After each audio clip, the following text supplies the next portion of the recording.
In an interview with USA Today Sports, Jerry Angelo said that during his 30 years in the league, the typical approach to dealing with a player involved in a domestic abuse case went something like this.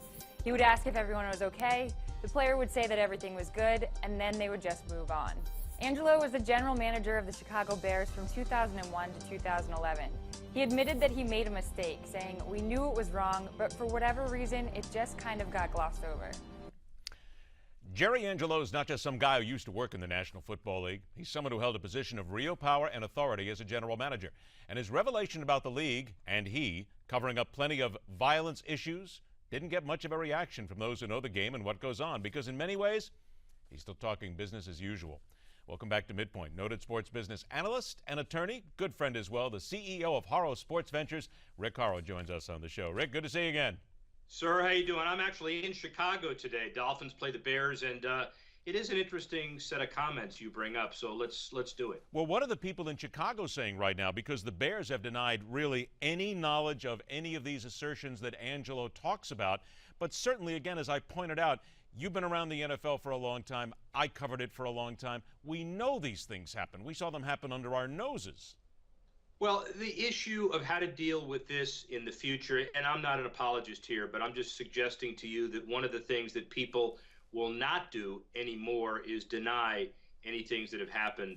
And we all talk about this new day and the sea change. Procter & Gamble looking to sit it at. Anheuser-Busch the strong letter. Visa the strong letter. Roger Goodell puts the gauntlet down, saying by Super Bowl you're going to see some things. We're watching all of that, remember, because there's this Mueller investigation about the Ray Rice tape, where it is, how it was done, and who had it and who didn't have it. And Roger Goodell promised significant reform with a committee. He's going to use that commissioner exempt list, where he'll have a process where if there is a complaint, there will be above reproach individuals to take a look at this and maybe take the hands out of the power out of the hands of the individual teams and put it in the league and share power with him, which he's not done before. You know, Roger Goodell has always had the power and wielded it for good or bad. And now I think this committee will be a brave new day. I think for a lot of people's sake, including the sponsors, you hope so. Is the league going to be able to do it, though, knowing full well that the players' union always bristles? It doesn't matter the sport. They always bristle at anything that will have the league bringing basically down the hammer of the law on top of them. But then again, if we consider that, doesn't the players' union then have to change as well? There's a lot of pressure on them to basically say, okay, look, we can't hide this anymore either. My good friend, that's a very important point, because now if the union bristles, which is their anointed job, they bristle against the court of public opinion. D. Smith, who's the head of the players union, not like a Gene Upshaw. Gene Upshaw and Paul Tagliabue used to get together very well. A lot of people say they were too close.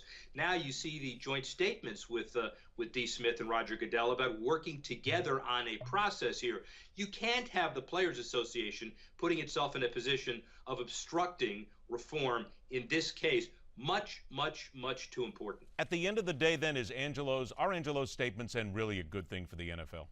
I think all of this is a good thing for the NFL, and people have accused me of being Pollyannish. I'm not changing my opinion. From the day that Roger Goodell pointed out in his press conference that 94% increase in calls on the domestic abuse hotline, and everybody said, well, he's trying to distract from the major issue. He's not. It's a social problem. There's more awareness today than ever. NFL, remember, co-funded a lot of that campaign over the last 3 weeks, where you have stars talking about enough is enough. You wouldn't have seen that before. So I think no matter who started this and who's at fault, I think this whole dialogue is really good for the process. Let's talk about the dialogue then going over to college as well, because almost at the same time that Jerry Angelo's statements came out, Barry Switzer, who wrote a new book called Bootlegger's Son, where he talks about himself being an outlaw. But here he's talking about as well, said, I had to go to jail sometimes, bail guys out, basically get them out, not say anything about it. While we talk about what goes on in the NFL, this is rampant in college athletics, because so many other teams, so many other programs, you know, I can remember times going back to when Oklahoma came to Miami. Everybody knew what Switzer was doing. They all knew the law was being broken there. They all knew that they were getting away with it. So if we're going to deal with the NFL, how do you deal with the NCAA and all the hiding that goes on there? Oh, the good old days as Miami fans, when Oklahoma would come back to Miami and, you know, get handed a loss and then head the other way. The issue, though, is one of defining the line. And the NCAA's got a lot of other issues they got to deal with first. Not to say this is less important, but they're redefining governance. At the head of a judicial gun, they're being told that they've got to figure out how to compensate student athletes. You've got the Jameis Winston issue. I know that's on your agenda as well. Signing autographs. Todd Gurley signing autographs.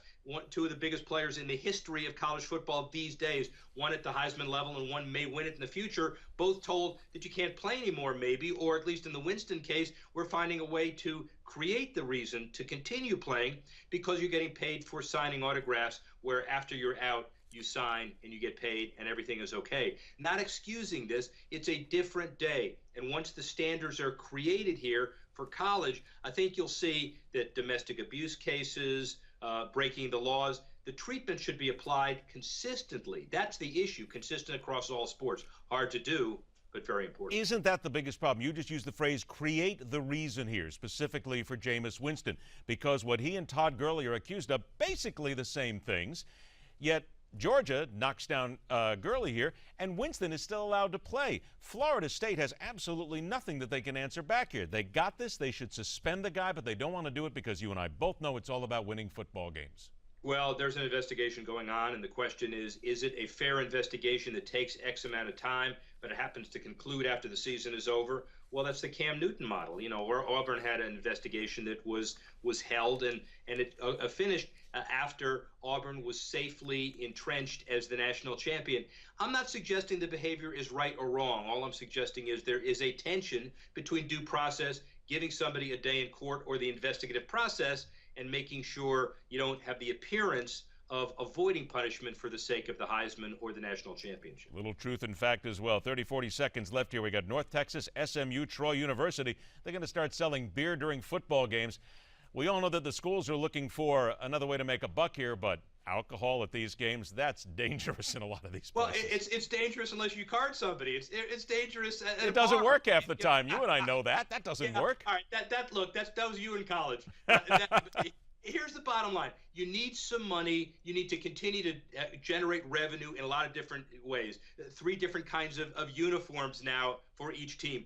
Changing the name of stadiums after corporation. This is another example of that. You would only go too far if you don't enforce it and you don't monitor it. And there are a lot of schools doing it. 50 other ones, by the way, are considering it. So get out of the way because the train is coming. All about the Bucks, and don't tell anybody what we did in college. I won't tell, and you won't tell either. I don't want to be held in your class. No. Rick Horrow, good friend as well. Always a pleasure, my friend. We'll see you next week. See you next week. Take care. Later on this hour, why the U.S. might be helping instead of hindering the phony Islamic State called ISIS on Midpoint.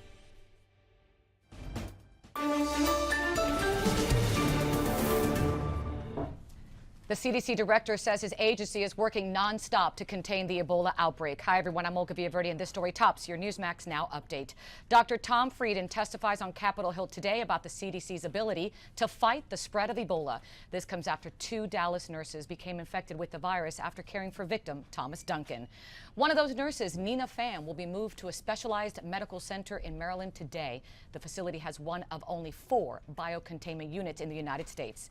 The head of the Transportation Security Administration says he will retire at the end of the year. John Pistole was nominated by President Obama back in 2010. Before that, he spent 26 years with the FBI. And finally, over to the Middle East, a monitoring group says airstrikes near the Syrian city of Kobani have stalled ISIS. The militants have been hit 40 times in the past 2 days. That's your Newsmax Now update. More coming your way in 30 minutes. We hope to see you then.